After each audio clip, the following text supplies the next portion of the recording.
So are you thinking of getting into house flipping? Well, you might want to brace yourself. I'm going to go through 10 of the biggest fears in house flipping, and I am a rookie house flipper. Now, instead of listening to the gurus who basically forgot everything, I'm going to tell you kind of my horror stories and all of my stories of starting a house flipping business from the ground up. I currently have done 5 house flip in the last 10 months. 2 of them have sold, 1 of them is listed, and I am in the middle of 2 projects. 1 of them has been red tagged and it's been a complete disaster. Another one has been listed for months. I will go through all of it. And there's a bunch of these right here, how to find investments, all the way down to balancing multiple properties, legal zoning issues, and dealing with contractors, which may be the biggest sore subject of all. So if you are really wanting to start a house flipping business, I had just started mine myself. I will help eliminate all of your worries, your fears, and if you follow what I show in this entire video, all 10 of these, you are gonna struggle way less than I ever did. So let's get after it, homies. Now, I wanted to do a whole list of this so that you can actually take notes.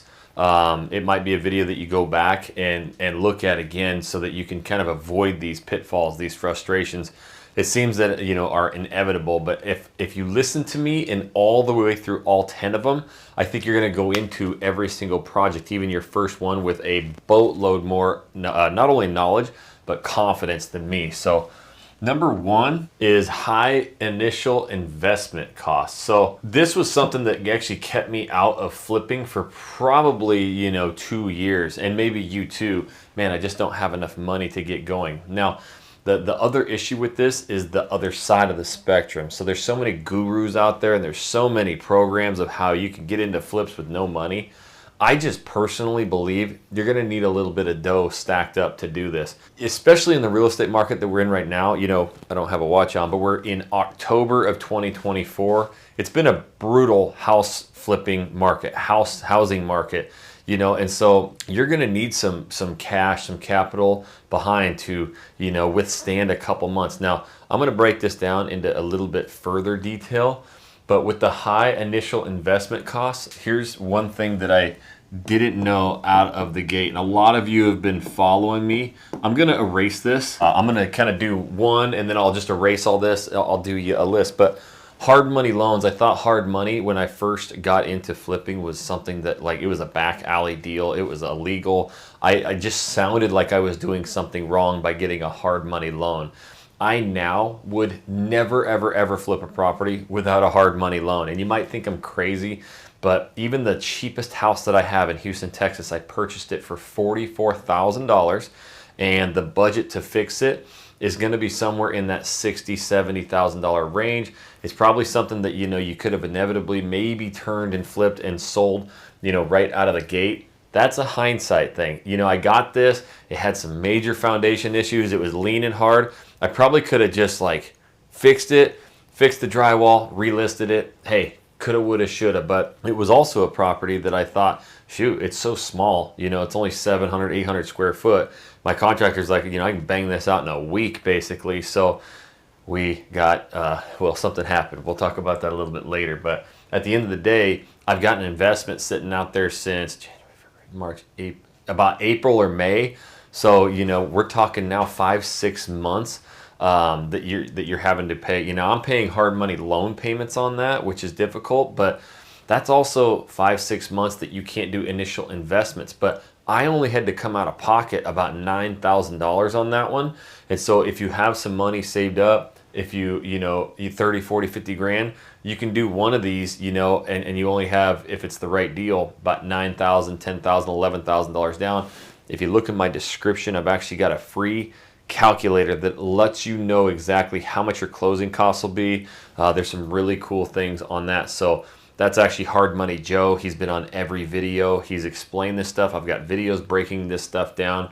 Again, I'm a rookie house flipper as well, learning. But that hard money, that has been a lifesaver to me. And you're able to get into these investments, you know, at a fraction of the cost. So even the entire budget is covered by the hard money loans. Now, I'm getting my ass kicked because we're 5-6 months into it, but I still think I have a good chance to break even and maybe even make a little money on that. But the hard money is really something that can take away from that high initial investment cost. that a lot of people don't know. And I've got great videos explaining it in detail if you're still a little leery. And I've also got Hard Money Joe. You know, if you're somebody who is a serious investor really looking to flip, you know, just email me. My contact's down below. I'll get you in touch with Hard Money Joe. He can explain the entire loan process to you. But next comes something that, you know, I thought was the most difficult.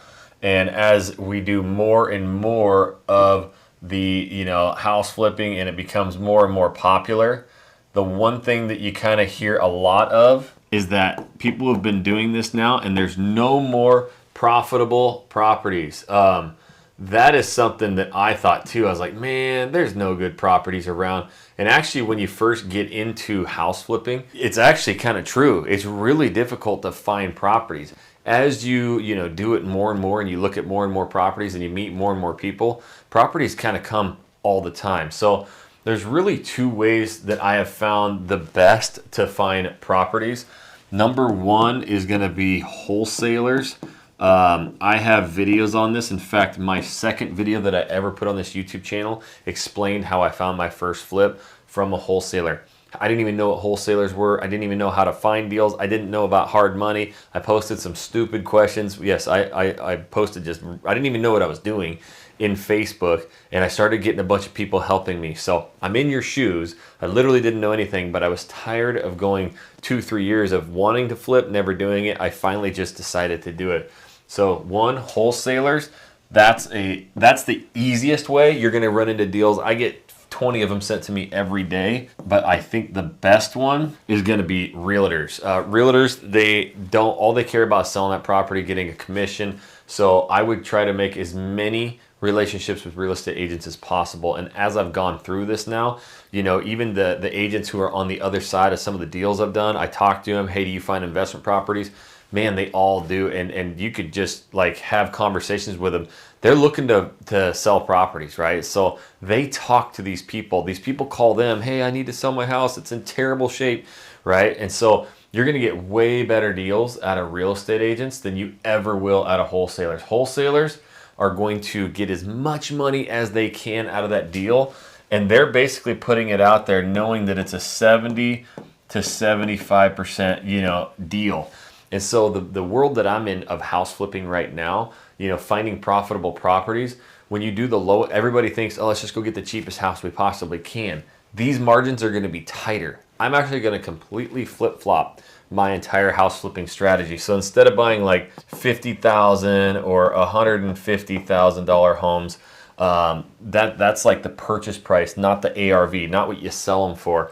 I'm going to start bumping up to kind of like the 300K to, you know, maybe even a little bit more, like a 400K purchase. And I talked about it, you know, the housing market, that, you know, it's tough selling right now. And, you know, the more expensive you go, properties are sitting on the market longer. But I have noticed a few things in some of the hottest markets around where we're at is really in that like 600 to 800K, you know, especially if it has a pool and it's in a top area with top schools and you do a killer job, you're still getting multiple offers on these properties. So I've been on the sideline now that I got so many projects going, just viewing like my neighborhood and a couple other ones around here, and anything that is completely, you know, renovated. And I know other flippers who are doing them and they're knocking them out of park. Now, I'm not expecting to get multiple offers on every single property, and you may have to wait 30, 40 days to sell it. That's fine. But the crazy part is when you're working with wholesalers, I've found, and this is probably where you're going to start out, when you buy these properties there, the highest ARV possible is probably like a 140. But these things look like smashed wolf dick. Like, I mean, you go into them, they are destroyed. So you're like, and everybody's like, oh, and the wholesalers are going to go, we had a guy go in there, it's $40,000. Yeah, well, that's kind of like what they do to get rid of the deal. You know, you're probably looking minimum, I've learned, basically, if you're going to be doing a full flip, it's going to be about 60,000 minimum. So, you know, you're already now cracking at that, you know, 110,000, selling it for 140, but you got, you know, realtor fees on there. Shit, realtor fees. You got hard money loan fees. You've got taxes. You got down payment. Again, if you're doing cash, you don't have to worry about a few of these, but you know, that $30,000 that you have in between here gets carved up pretty quick, and now you're looking at 10, 15K, and that's if you do like get it done quick. So I'm not saying it's impossible. I've found a couple deals from wholesalers, and I've been able to make, I think on my last deal from a wholesaler, again, you know, just tougher market and trying to get a bunch of cheap ones. I think I did a video on it. I think I made 950 something bucks on it. And guess what? The very first flip I did was a more expensive one. It was a purchase price of 250K, and we sold it. I think we sold it at like 460, but we had a couple issues, so I think we gave them like a 15K credit or something. The budget, you know, we spent I think about 90. I think we walked away with about 53K, and it was more of a, it was fun. It was like a good project. We made it look beautiful. So I personally am gonna do that. Again, I don't think you hear this a lot from people, especially people that have been flipping for years and years and years. They just kind of go more into the, I'm a guru, it's easy to flip, easy to sell, find good deals. It's really difficult starting out, but real estate agents, wholesalers, that's where you're going to find them. And I know a lot of people are going to say, well, you can go door knock, you can go cold call. A lot of times as a new flipper, you don't even know what to say. And even if you had somebody offer you their house, you don't really know how to negotiate them very well. So my real advice is actually meeting a bunch of wholesalers and real estate agents, going and walking and touring a shitload of properties, using the free hard money calculator down in my description, and just go through hundreds of properties. And that's how you're going to start getting a visual on what you think is a good deal or not. So let me get this erased, and this stuff's just going to get more difficult and more difficult, and I'm just going to tell everything to you in story form because I've made all these mistakes. And so again, it may be a video you got to go back and watch a few times, but take these notes down and then just remember what I say, and you're going to have a lot better time flipping than I will. Or not that I will, but that I did. And before I even write, you know, the next one, I do want to, you know, admit something too, that you get to a point. I talked about it at the beginning, but I've got 5 projects under my belt, 2 sold, 1 listed, and 2 of them going right now. And, you know, there's 2 of them that I have right now that I could give 2 shits less if I just break even. I can get my money back out that I, you know, my initial investment for the hard money loans, and just move on, because now that's kind of holding me from doing stuff that I really like to do, or properties that I would like to flip. So, you know, and I learned that, right? I have other jobs, other businesses, other things going on too. I'm not doing this full time. Many of you are not either. So if you're going to be doing it on the side, I would probably recommend, yeah, getting a great area within 15, 20 minutes of your house, and just really knock out 1 flip at a time. Try and make 40, 60, 80, 100K on a good flip instead of doing, you know, 3, 4 of them at a time. So number 3, man, this stuff just gets a little bit more emotional as I go, right? It hits you a little bit harder. So I have it written down over there. Managing renovation budgets. So you wouldn't think this is difficult, but you're going to get an initial budget. And every single flip that I have done, and that is 5, right? I have had massive struggles with the renovation budget, because even though you have it written down, I think I told you in the last video, take that son of a bitch and paste it on the wall, you know, like everything that's going. So here's not only what you're going to do with the renovation budget, you're going to stick to it. And some people are way better at that than me, right? Like type A personality, or I don't even know what personality. I'm more of like a just go get it done kind of guy. And I don't really track stuff as well. So my mind is not really leaned towards tracking, managing as well. And some of you are different. So it could be a partnership that you find with somebody who's good at both. But I don't care what happens. And thank God I document and I video most of this shit, because like half the stuff that gets said gets forgotten. Projects don't get done. Wall colors get painted the wrong color. Hey, this one's going to be a little bit more, or oh, we didn't have that in the budget. So I've actually done a video before where I go through, I might have it somewhere on the channel. But what I did is I took the budget for a hard money loan, because if they're going to loan, they want every single line item completely filled out with the exact cost, right? From not only like if you're going to do drywall, is it $15,000? Well, they want the cost of the material, they want the cost of the mud, they want the cost of labor, they want the cost of, you know, paint. So every aspect of that broken down individually, the sheets of drywall. So I just made me an Excel spreadsheet with that exactly in line. So now when I go to properties, I look at every single line item that the hard money lender would want. I think you should do this too, because you're going to go out there initially and just get a $61,000 budget and you're going, okay, you'll turn that in, but it has to be broken down line item. And if you're trying to manage a renovation budget and you've got kind of one big bulk one, you're going to get screwed. It's going to be very difficult. You want it down to the like nuts and bolts and washers of these damn things. So managing renovation budgets, go through that thoroughly. Ask like 3 times with your contractor to make sure, hey, are the fixtures, like the fans, you can't see that shit, but are the fans and the lights included in this, right? Is the shower glass included? When you do a new tile shower, is shower glass? No, it's not. Okay, can we add that? How much to add that, right? Or yes, it is in there. Okay, can you line item that? So everything that, even down to the toilet paper roll racks and towel racks. So a lot of this stuff, and here's the mindset of a lot of general contractors that are out there. They're very good at that front 90%, 95%. Every contractor that I've worked with, they're usually really amazing at all the big shit in the first 90, 95, but that last 5%, all the small intricate stuff, man, that can be difficult. That can extend your project 1, 2, 3, 4, 5 months, right? So make sure that you are managing these budgets and you are down to the very individual scope of work per job detail, per job, whatever it is. And these are going to be something that you're going to live and die by, because this can really make or break you. And again, I did a video about 2 or 3 videos ago, maybe 4 videos ago, where we took multiple bids and I went through it with Hard Money Joe and we went back and forth on it to try and see, not only was there some similarities with like the HVAC and the HVAC, but where were the differences?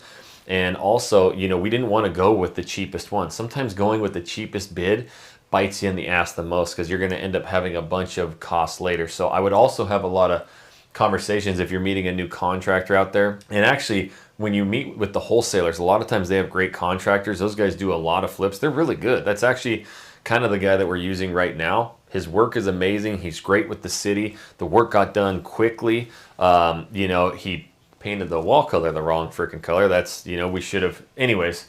But at the same time, it's been a pretty great process. So they're very in tune with house flipping, and their budgets are usually going to stick pretty close to, what that cost is going to be. So managing renovation budget, I think every flip you do, that budget's going to be kind of a big piece of conversation that you're going to have with your contractor a lot. So we're going to keep going through these. I appreciate all of you guys and your comments. Comment down below. What are you most fearful of getting into house flipping? I am just curious to hear it. And actually, I think if you guys start commenting down what's your biggest fear, what's holding you back, there is a lot of really good house flippers who've done a lot of flipping, who are commenting on this channel. They can probably answer your fear for you, maybe give you some connections. Drop down what market are you in down below. Some of you guys can start meeting, flipping together. The more people in this house flipping business, the better, right? So number 4, we're going to keep going with this. Again, this kind of goes with the last one. I'm going to make this one kind of a combo, but dealing with contractors. Now, not only dealing with them, I think what a lot of you guys are struggling with is something that I struggle with too. How the hell do you find a contractor, right? When I got it, I wanted a house flip for 2 years, but I'm new to this area too. So that was kind of like a double behind the 8 ball, right? I was new. I didn't have contractors. Back in my old hometown, I knew a lot of people, but even if you're from an area, if maybe doing home renovations and that kind of thing is something you've never done, not only dealing with them, but finding them, because the horror stories that are out there of losing your ass with contractors, contractors walking away from jobs, I'm telling you, it is way more prevalent than you would think. Now, that's not to deter you from house flipping. There's actually easy ways to deal with and to find contractors. That's what I hope to kind of go through right now. I think one of the best ways to let's go with finding contractors first and foremost, is again, I would hook up with wholesalers. The very first thing I would do, in fact, after this video, don't miss the rest of these because it only gets worse, right? But after this, in fact, maybe I'll link it. I'll put my second video up there for you guys to watch, where I learned how to meet wholesalers and start touring properties. It's very important. But when you go and meet these wholesalers, and you can go look at these properties all you want. You can go look at 100 of them. There are contractors, there are hard money lenders all over those things, right?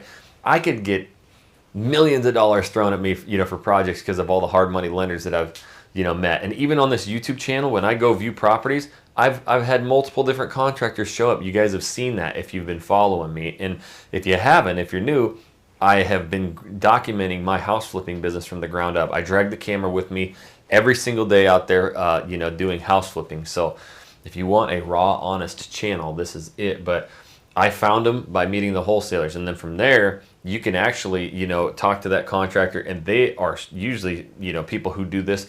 They have 15, 20, even 25 projects going at once. Hey, can you give me the contact of some of your past clients? They'll give them, you can call them. Or hey, can I go check out a couple of your projects? They'll take you, they'll show you. So those are people that are doing it. The other thing is too, you have local house flipping Facebook groups and stuff. You can just ask in there, anybody got any GCs? Again, anybody got a GC that's reliable? Sometimes people don't want to give those up, but sometimes, you know, you might be able to go to a meetup and find them. But once you get a good contractor, I think dealing with the contractor, there's basically like, well, not one. There's a lot of things that you need to do with contractors, but one has to go with that budget, like I said above. And I'm not going to go into it too much because it was here, but the budget is the most important thing. That's the make or break, right? So with your contractor, I would go through that budget and go through every single line item that you possibly can and break everything down. Spend extra time asking them questions. Number two, this is something that you need to figure out. You know, I'm just going to put licensed. Again, I kind of am a person who has a difficult time, you know, confrontation or asking tough questions. But, you know, hey, are you licensed? If I were to get permits or if anything happened, you know, are all of your guys licensed? It's a great question. And so a lot of times what happens too, and now that I've been doing this house flipping business, I get a lot of people reaching out to me. I've had a lot of deals thrown my way that are half flipped, and trust me, I've seen a lot of them, and I don't get to all of them on this channel, but the majority of it is, you know, the contractors, the budget, they end up needing 20, 30K more, you know, or they get paid 20, 30 grand up front and they just bounce, or they're not licensed, they get red tagged, they can't do anything. So those are kind of the big things that can really destroy a flip. And that's where, like, you know, sometimes I get killed in the comments. I don't make as much on a couple of these flips, but I do feel like I will at least break even, if not make some money on basically all these flips I'm doing. Now the last flip, my big new construction one, I think we're gonna kill it on that one. But for the most part, I have learned so much about house flipping and I'm not gonna lose any money. And I haven't had a terrible, terrible situation of a contractor bailing or any of that. But my third flip, the one that got red tagged, and I'm going to talk about that a little bit more here in a minute. That's been my worst one. And we did a little bit with this, but we got it squared away. That held me up for about 4 to 5 months of not getting any work done on a house. So dealing with contractors, again, their big thing, just always remember, is like, I don't know, I'll just call it a 90-10. They are really, really, really, really good at that front end 90% of getting big projects done. The last 10%, this is where dealing with contractors is going to be the most difficult, and you got to set almost those ground rules up front. And again, I'm not good at this, but that last 10%, they will leave half the shit just undone, right? Fixtures not done. We've had, you know, just even outlet covers not even put on. We had trim in our kitchen not put on, you know, quarter round and stuff. I mean, they got the big job done, but all the little micro details, a lot of dirt everywhere, all of those kind of things. That last 10%, that's where you need to be on that contractor's ass like crazy to make sure it gets done. They're getting paid, you know, so you got to make sure they are doing that. And lastly, dealing with them, I mean, you got to make sure that they're showing up. That's the other thing.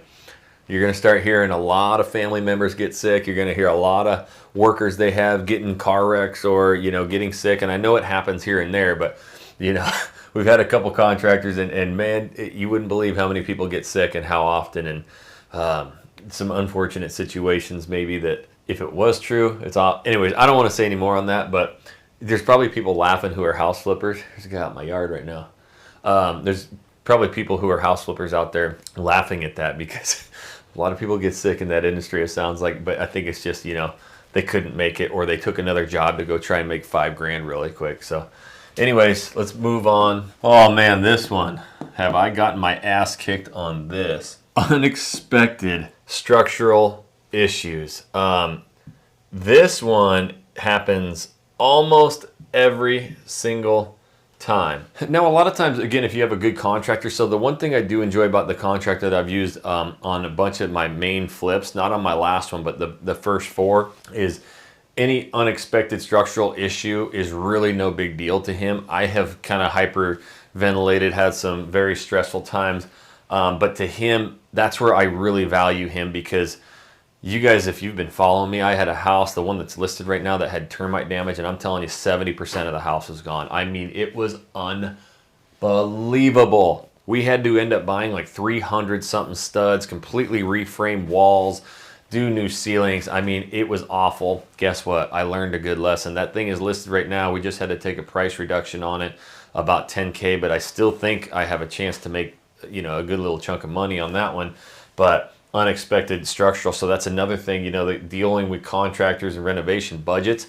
And when you get a hard money loan, you know, we were talking about hard money loans a little bit ago.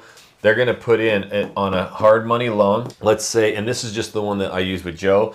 And at first I was like, well, that kind of sucks. It could add more money that you got to come out of pocket, which you get back. But at the same time, they're always going to put in a 10% contingency, okay? So what this means is contingency. If you've got a budget, let's say your contractor goes, he goes, I can do this whole thing for, you know, $65,000. And you're like, okay, that's not bad, because if we stick to this 65K budget, I bought it for 125, you know, so now we're right at, you know, $190,000, not including costs. I think I can sell this for 275, 280 all day. So I got a good 80K buffer in there. Great. Well, you also have to add in that they're going to put basically $6,500 on that budget. So if I do math really quick, that's going to be $71,500. Okay. And the reason that I put that in there is because it's going to change possibly what the hard money loan is due to the ARV, right? The after resale value, I think is what that is. But if you have, let's say, a purchase price of $125,000, and you think this thing can sell, let's just say 300, just for easy math. So, you know, 300,000, and this is what that calculator, in fact, I'm not even going to do the math, because you guys have so many videos on this, and I don't actually want to sit here and do math. But basically, you have 300, and you got 65,000, but the contingency. So you're actually going to add, you know, 71,500 to this number, and it needs to be, you know, 70% of the ARV, which is that number. And if it hits that, then you're going to come with the most minimal out of pocket. But let's say it comes in at like 74%, right? And I know this might not make sense. That's why you just use the free calculator down low, because it spits it out. But it might mean, instead of, you know, only having to put 10K down for closing costs, that you actually have to come out of pocket maybe, let's just say, an extra $3,500. So your closing costs now are going to be $13,500. So you're going to have to pay $3,500 more. Now, this is just a down payment. You actually, you know, get that back at closing. But, you know, unless you lose your ass completely. But it is more money that, you know, you come out of pocket with. All of that, again, guys, I break it down on this channel, because I didn't even know what the hell any of that meant. But you have a lot of unexpected costs, and with that hard money loan, you're going to have a contingency on there. So when you run into these unexpected structural issues and your budget was 65K, and your contractor sticks with that 65K pretty good, but you got to add 300 something studs, you got to rebuild walls. Well, now I got an extra 6,500 in there that I can actually draw from. I can take this money if I want, or I can leave it in there from the draw process. But this has actually saved my ass a few times, and you wonder why hard money lenders do it, because it helps more than it hurts. So again, it's money that you can draw if you need to, and it doesn't mean, like, I don't have to pay 6,500 extra. I'm going to use that money from my hard money loan. And guess what? If after the contingency and everything, I'm still at 70%, that $6,500 cost me nothing extra. They're lending me that money. Now I got to pay it back. I got to cover it at the end, but I didn't have to come out of pocket at all for that money. So You're going to get unexpected structural issues. Really deal with contractors with, load bearing walls. Do they know that kind of stuff? You really want to make sure your contractor is comfortable with big time projects, because once you start peeling walls off, you start doing things here in Texas, you got to level foundations a lot. Man, you got old cast iron piping. Every house I've had that had cast iron piping, water, basically we had to rip all of that out because it all leaks, it all breaks, it all snaps. So there's typically a lot of structures. So those are things that I would ask when you're going through the budget and all that stuff is, hey, what do you think about the water lines? What do you think about all the electrical? Are these things we may need to replace? Can you really look at that so that you can get it into the budget right away? And it may make the deal not a deal anymore. Or you can take that and go to that wholesaler or go to that homeowner directly and be like, hey, there's actually going to be an extra $9,000 that I got to, do for plumbing and electrical, because you got old aluminum wire and you got cast iron pipes. So I need, I can't, I'm going to have to walk away, or, instead of paying $125K, like, hey, my best offer to you right now is $116K, or I'm walking, right? And some of these sellers, they're desperate, and you can negotiate with those wholesalers too, especially if this is a property that's been sitting for a while, and they'll work that deal for you and try and get it. They may even cut their commissions down a little bit just to get the deal sold too. So have those upfront conversations with the contractor, everything that could possibly happen, and try and get that price down. Look at me, I sound like I know what the hell I'm doing, right? And just 10 months ago, I'd never even flipped a house. This is what getting in, doing it actually happens. I can't believe I could talk this long about mistakes and flipping, and I've only been doing it 10 months. So for you guys, just continue to watch this, take the notes, and you guys are gonna be way more successful than me. So, all right, I'm getting my ass kicked with this one. Legal and zoning issues. That says B, but whatever, I don't care. You guys know it's number 6. Legal and zoning issues. I have done, out of 5 flips, I've had to really worry about this twice. One of them, we got red tagged by a city, and I will never work in that city again, ever in my life. And I don't care if it's the greatest deal of all time. That city down there is awful to work with. They are archaic, they are slow, and they got a little bit of like a small man syndrome. So we are doing a lot of permitting, we are doing a lot of inspections, and they are coming out and seeing maybe a piece of wire hanging down and completely failing the entire inspection and not coming out for another week. And they kind of talked. Anyways, I don't want to get to it, but you're going to run into this stuff a lot. The biggest issue with this, again, is going to be, can your contractor deal with it? Because my contractor, it took us 4 or 5 months. I think he was a little bit timid. He may have had a few guys who aren't licensed as well. I'm learning a lot, guys. And, I'm going to get killed in the comments for this. I already know, oh, you should know your contractors. And I deal with permits all the time. It's easy as shit. I don't know. It was my first time dealing with it. I have to do all of it online with an archaic system. These people, it's a very, very, very small town. I've heard nothing but horror stories down there. And it just is what it is, right? And honestly, if I'm going to be brutally honest, why do you think the majority of people and house flippers don't get permits? Because dealing with it is such a pain in the ass, right? Now, our last flip that we're doing, the one, our big one, we've been dealing with it, but that contractor, he does 25 flips, at a time. He knows, he's just on the phone, he makes his calls, it's like, easy money, right? So again, learning a lot about this, but really look into the guidelines and look into each city. Some cities don't require near as much. We're finding out that some of them don't even call for an electrical inspection on, certain things. So you just really got to be mindful of this stuff. I'm not going to tell you what you should and shouldn't do, when it comes to permitting. That is a you question, but you're going to run into this sometimes. Just be prepared. Look, each little city, each little neighborhood, they all have HOAs, they have restrictions. You can look at these things. In fact, our last one, we were putting some new roofing on. We hit up the HOA, we did all the documents, we did everything. They just, we called them 4 or 5 times. They never even would respond to us. So we went ahead and just did the roofing stuff and never heard a word about it. Okay, it just happens. So anyways, legal zoning issues, you're going to be fearful of this. But at the same time, if you get a good contractor who knows, who has dealt with these cities before, and that's where a contractor can differentiate. Hey, have you ever worked in this city? Like, that's the first question you can ask them. I'm thinking about buying a flip in, whatever it is, Gibraltar. Tennessee, have you ever done anything with the city there? Have you? And they're like, yeah, actually I've worked with them before, right?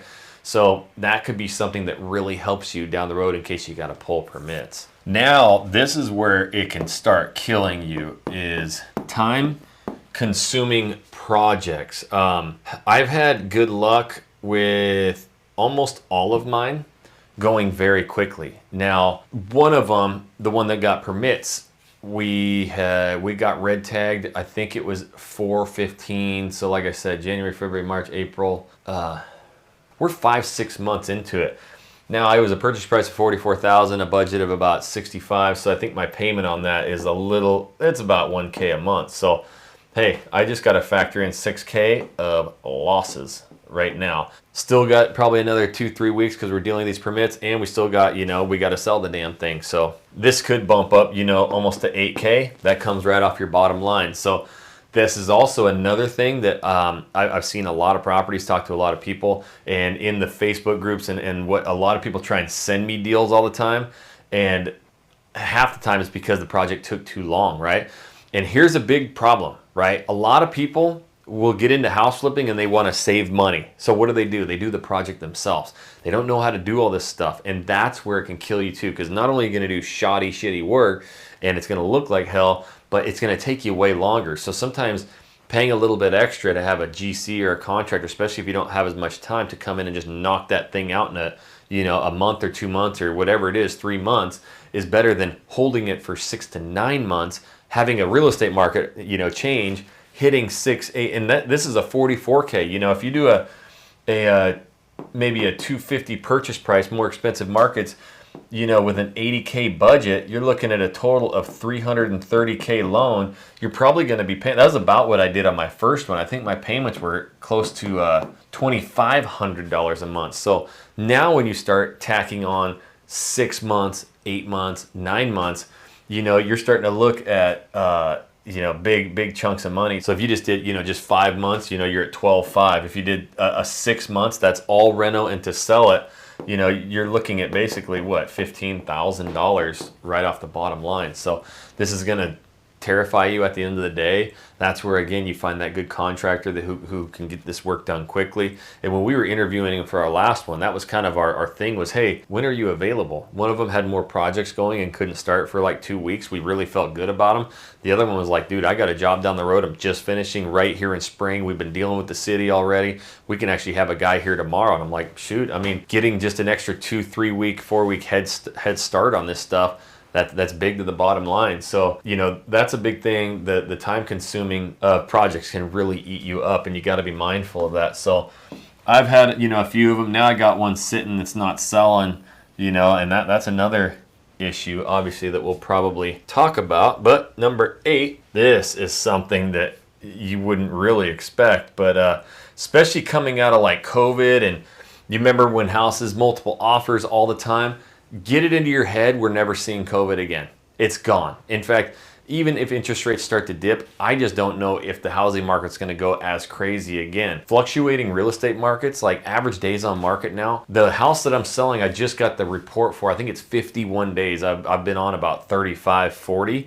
And that's difficult because just, it doesn't even feel that long ago. Everything that you listed got offers immediately, got people into it. The real estate market has changed. So this can really mess with, the time consuming of projects, right? So the market can change drastically. You really need to go into these things mindful that, hey, it could take you 3 months to sell this, That's probably the biggest thing that's hit me. I'm pretty confident with most of this shit now, and I'm telling you all of my horror stories, but now like all of this stuff, I'm like, all right, this is pretty easy. Like I'm starting to get that shit figured out. This right here is going to dictate basically everything I do going forward. I only want, good markets. I spend a lot of time just on Zillow, and this is something you can do too. And I just watch neighborhoods that I want to be in, what's being sold, what's being listed, what actually goes sold, what's, going pending, what do these properties look like, because it can give you a good indication of what's out there. And so I've got it locked down. It's probably going to take me longer to find a deal, but I don't care being out of the game for 2-3 months to find a really, really good deal and knock it out of the park rather than, just getting into it. I made a lot of rushed decisions to get in, because once you get in, you get a flip going and you use hard money and you learn it. You know, I kind of reference it. I've never had a tattoo in my life, but everybody that has them is like, yeah, once you get one, you get a ton of them. You just like, oh my God, I'm addicted to this. This is so easy. I can get hard money loan. I can get this going. My contractor's confident. He can do 2, 3 of it at once. Everything's kind of moving. And then all of a sudden, like, you kind of get hit with, you know, legal zoning issues. Then you get hit with, you know, unexpected structural. And then you're dealing with contractors and budgets. And like, I've had major panic attacks. Like I've never had a panic attack in my life. And I literally had the worst one ever one time because of a lot of this. So this is going to be, you know, the fluctuating real estate market is going to be my biggest thing. I've got it pretty well dialed now. But guys, thank God I did all this. Thank God I got my ass kicked. This is a way that I can generate an extra $50, $100, $150, $200,000 a year just by doing 4 really good projects a year. Like, how cool is that? So had I not done those first 4 and got my ass completely kicked, I wouldn't even know what to do, what's good, what's bad. And I think that's the lesson that you need to take too from this video, is that like, you're not going to knock it out of the park every single time. A lot of what I've heard from even the best flippers out there is basically look at it as like 70 to 80% of your deals you'll make money. 10% you might break even. 10% or 20% you'll lose money on. Like, that's what they go into this with. So hopefully I haven't lost money on any of my projects, and I've, you know, made just a little bit or big chunks on certain ones. So I'm very, you know, just kind of happy that I jumped in. I've made some mistakes and I'm still here to talk about it, you know, but I just want to be, you know, as just brutally honest as I can about this stuff, just so I also can give you guys a good insight on, like, you know, getting into house flipping. And like, just me talking about the fluctuating real estate market, that's probably something you're so worried about how much it costs and finding a profitable deal. Spend more time trying to find the perfect spot, and then just call a bunch of realtors that you see who are always listing properties there and start taking them out to coffee and, hey, do you ever find off-market properties? Contact Hard Money Joe, get a hard money loan. Like that's literally the best thing that you can start doing. So I love, you know, that one there. And now the thing that's kicking my ass the most is difficulty selling properties. Again, this goes into fluctuating real estate markets, but right now I've got a property that's been sitting for 35 to 40 days. And so what we did, in fact, I'm not even like really rushing them. It says days on market is 51 days. So your initial reaction is just drop price, drop price, drop price, drop. And I'm like, you know what? If the average day on market is 51 days and I'm looking at the other properties that sold at this price, we're priced right. We're getting a lot of showings. The showings are coming back. Wow, beautiful house. Show's amazing. Looks great. The buyers have literally every advantage right now. They can go and hand pick really good properties, negotiate those things down. They're a little bit more timid to make decisions. So it just is. So you can't, you know, can't sell properties again. That's why I'm literally going to focus on this, to where it's a lot of people still want to be in that area. And if it has all the criteria that people are desiring, you know, and it's got incredible schools, that's what I'm looking for, then people are going to want in there. And if you make a really nice product, then you got a really good chance of selling it. But this is something that, you know, all the guru, everything that was about house flipping in the last 4 or 5 years was about how much money you can make, how quickly. If you had any property that you could list, didn't matter if it was a polished dog turd, you were going to get a lot of offers on it. And that is not the case anymore. So really go into this being mindful that this is not only going to take you 2, 3, 4, 5 months to do the renovations, but it could take you 2 to 3 months to sell it. So really be mindful of that. And again, knowing what I know now, I wouldn't have picked, you know, a couple of these flips that I've done, because you look at the market, they're not really that good. And yeah, call me an idiot in the comments. I don't really care. I just got into them. I got a little excited. But hey, again, I haven't lost any money yet, and I've learned a lot. And now I'm figuring out exactly what I want to do. So I'm getting all the ass kicking in the comments for you guys, right? So last but not least, and actually before I write it, if you guys would, go ahead, if you haven't yet, hit that like button. Comment down below. I want to know, what market are you in and what is your biggest fear? Let the other people who are great at house flipping answer your fears, give you a little bit of confidence, and maybe you're going to meet some connections down in the comment section below, to where you guys can meet up and start, you know, learning about house flipping together. So, hey, again, more like minds. Comment your market. What's your biggest fear? Now, here we go. This is something that you probably never, ever, ever thought that you would be doing, and neither did I. I couldn't even 10 months ago have even thought about balancing multiple projects. Right now, again, like I said, I've got 2 flips going and I've got 1 listed right now. Hard Money Joe and myself are actually working on another one that's going to be coming in the pipeline here in about a month. It has to do with a person that passed away, multiple people in jail, a lot of lawyers. It's going to be a crazy story. So make sure you guys subscribe to not miss that. But balancing multiple projects is probably something that you're going to inevitably do, because you'll get into one project, especially if you make 30, 40, 50K on your first one, and now you got some extra capital. You get into a second one, you know, and all of a sudden like this great deal shows up and you're like, well, I can do that. So yes, you will at some point be balancing, and I don't even know if that's how you spell balancing. No, it's an A, but whatever. Once I saw it, I'm like, that's wrong. Balancing multiple projects. Here's one thing that I want you to do is basically write this list down, and when it comes to balancing multiple properties, like really this front end is where it's going to be. And especially, again, I can't emphasize it enough, these budgets. You have got to have your budgets dialed. You got to have your contractor dialed. And if you are not an organized person like me, here's exactly what I would do and what I'm going to do going forward. I am going to make basically I don't even care if it's a stationary piece of paper, and I'm going to write down physically, here's my cost to get into it. Here's, you know, my cost for the hard money loan. Here's my initial payment to my contractor. Oh, my wife and I just went there. We had to buy some plumbing supplies. I'm going to write that down. You know, I'm literally going to track every penny that we do for it, right? Me and my wife, we like to go get tacos after our Shore Acres flip because they got the greatest tacos there, and I always just use the business card because we're doing business. So I'm going to write that shit down, right? So not only are you going to track your budget for what they're doing, you're going to buy a lot of miscellaneous things here and there. Plumbing, you got to get fixtures, you got to get mirrors, and it can get really misconstrued. And now you're doing 2 of those things. I don't even know what the hell that charge was or that charge. You got to get organized, and it can be as simple as just writing it down. So every single time that you do something, if you just hand write it down, you're going to be way more organized. Now, you've also got to deal with the contractors, zoning issues. None of this is really easy, but at the same time, you got to just, what I've done is I've created documents on my, oh, and here's a great point. I almost forgot. On my desktop, right? I have a Mac. I have all my folders here. I created a folder right here called flips. This is very important. And when I open this folder, I have 1, 2, 3, 4, now 5. And I have each flip by its road name right here. Okay, these are folders. You click into there. If I click into this folder here, I have every single document that I've ever needed. And I'm talking surveys, down payments, each draw that I've not only turned in, but also the money that I was returned, foundations, inspections, all of those things, every single document. Plus, you know, you're going to have, you know, proof of funds for hard money loans, documentation of like LLCs, got to have an LLC, right? All of that stuff. So each folder has every single document. So whenever anybody needs.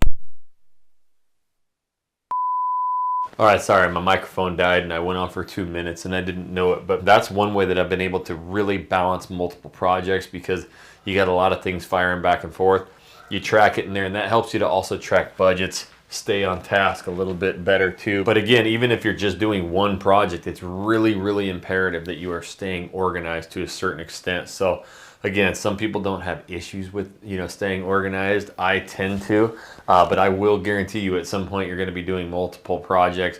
And so just keeping that straight is really important. But guys, I wanted to give you this top 10 list. Pause the video, screenshot that. I know these are your biggest fears. These were mine. Also, you know, again, comment down below, what is your biggest fear? What is your market that you're in? Try and connect with other flippers that are, you know, in the comment section in your area, and you guys can kind of work together to find the deals and do everything. So I also promised you this video right here. This is the second video I've ever had on my YouTube channel.